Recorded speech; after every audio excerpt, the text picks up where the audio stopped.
What's up, guys? It's Joe the Grow Guy, just here to show you the aquaponics system and greenhouse that I've set up in my basement. You can see the greenhouse here.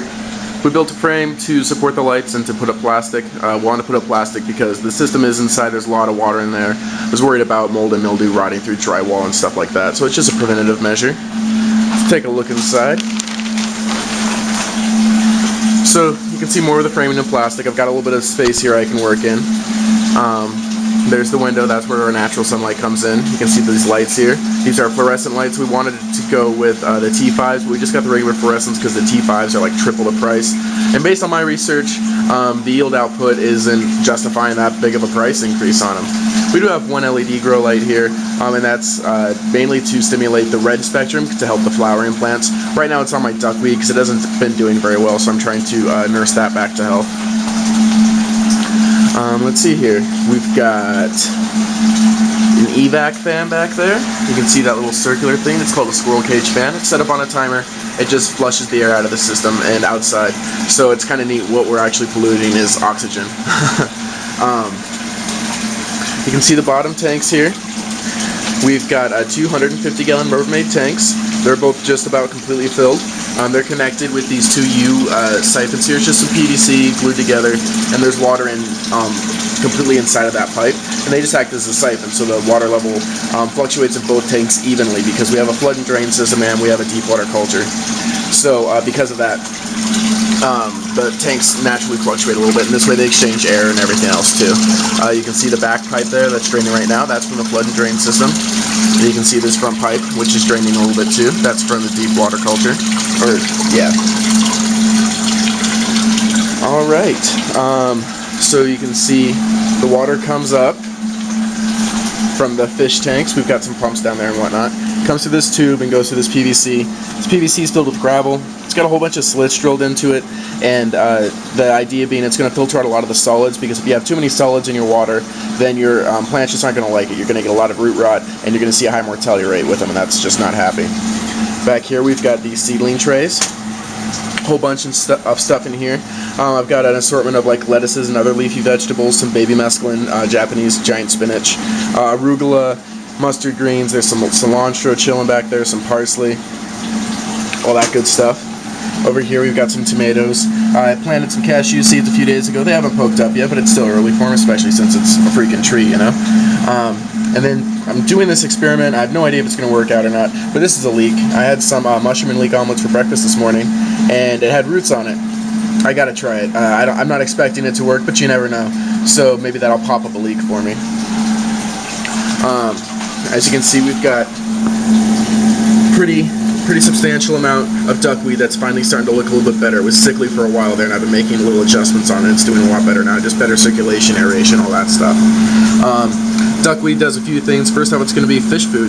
That's its primary source. It will only be fed to, obviously, or omnivorous fish, but it has a really high protein content, and it helps aerate the water, helps filter the water, and it's just kind of cool looking too. It also prevents too much light from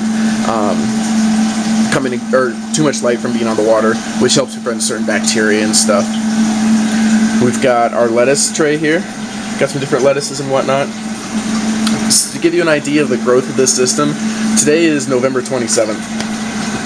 Excuse me, and this stuff was planted probably on the 10th, maybe the 8th. I forgot to jot down the exact date, but it's somewhere in that range. So we're seeing pretty decent growth for as long as this stuff has been in activity. Over here, I've got my little worm farm, just a couple of Rubbermaid totes. There's some aeration holes and stuff drilled there, and some drain holes drilled in the bottom. Inside, I'm using just a mulched up newspaper that I got for free. That's the growing medium, and I have to keep it moist, obviously, so the worms will eat this stuff and turn it into vermicompost, which is really beneficial. Has tons of nutrients in it, like just super great stuff for plants. I'm trying to see if I can show you some of the worms. The system's still really young, like 2 weeks or so, and so it's not fully cultured with worms. There you can see a little bad boy right there. And you can see some of the black specks and stuff. That's the worm castings. That's their poop. That's what I'm going to start the seedlings in.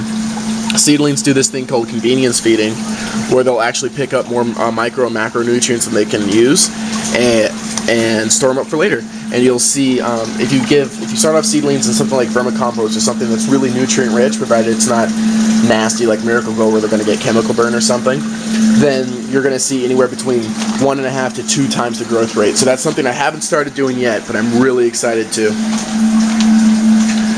Over here you can see all the stuff that I have to use to keep the system in check. I've got some spray bottles because I do have some vegetables like carrots and potatoes and stuff going in buckets, and that's for them. That also helps me moisturize the worm farm. Got some pH up and down, as you can see there, to help control the pH in the system. We got these pond tester strips, 5-in-1. It helps you test the pH, nitrate, nitrite, carbonate, and general hardness. So all you have to do is just a little dipstick, you wait a little bit, and match up the color, and it gives you like a fairly decent reading. Right now my pH is rocking at about 6.5, which is just about ideal. Fish like a little bit more basic, plants like a little bit more acidic, so what I'm doing right here is trying to find the happy medium where everything's going to be happy. One thing that I do have going on is that my nitrites and my nitrates are just out of freaking control. For a while they were so heavy, like probably 200, maybe even like 250 parts per million, and that's just way too high. So I had some fish in there, pulled them out, put them in my little aquaponic system that I've got upstairs, and the system's finally starting to recover. The plants are filtering out a lot of that stuff, and I'm at least getting, like, it's still high. Right now it's probably like 160 or maybe 200 parts per million for the nitrates, but the plants are getting it under control. And then, you know, fish food, I don't like using this flake fish stuff, but until my worm farm, my duckweed have procreated enough that I can actually make harvests off of them, that's what I've got to use to feed my fish. But the fish that are in there right now I'm actually not planning on eating, so I'm not going to be getting the tilapia to stock those tanks until I can actually feed them decent food, because I'm going to eat those guys. And then down here I've got some hydrogen peroxide. It's just 3% hydrogen peroxide. You can buy it at any supermarket or what have you. Excuse me. And I dilute it by half, so it's a 1.5% concentration. The reason that I use the hydrogen peroxide is a few reasons. It helps control infestations of insects, aphids and what have you, mainly in their egg and larva states when they're a little bit more sensitive. And then it also helps prevent mold, mildew, and other negative fungi. And what's really cool about hydrogen peroxide is it's just 2 hydrogen molecules, 2 oxygen molecules, and the way that it reacts with stuff, the way that it kills the things I want it to kill, is by oxidation. It gets rid of one of its oxygen molecules, which means when it's done, you're left with pure water. There's absolutely no chemical residues in my system, and it's just really good all around. It also helps oxygenate the roots a little bit, prevent root rot. Like, it's just a really good broad spectrum. And then over here, should I ever get an infestation, I have some neem oil extract. I don't want to use this, but I don't have to. But if I get spider mites or aphids that I can't get under control any other way, it's there as a silver bullet. Alright, and I'll show you the back system now.